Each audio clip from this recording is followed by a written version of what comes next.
शुभ सकाळ सगळ्यांना. या मस्तपैकी नाश्ता चहा नाश्ता करायला. हे बघा, सकाळ सकाळ मी बनवलेले छोले, काबुली छोलेची मस्त भाजी बनवलेली आहे, झणझणीत अशी. आणि गरमागरम आपल्या टोपलंभर रोट्या बनवलेल्या आहेत. तर पोरांचा लंच आणि नाश्ता ऋषी रोहनचा. तर हे बघा, आपली भाजी बनवली आणि लंच पण त्यांचे पॅक केलेले डबे.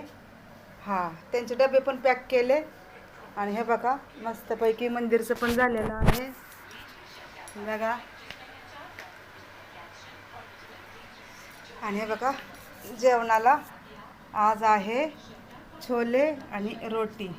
या तुम्ही सुद्धा सगळे जेवायला. आणि जेवणार इथंच ऋषी सुद्धा आहे. हाय, या जेवायला सगळेजण. नाश्ता सकाळ सकाळचा. सकाळचा नाश्ता करायला.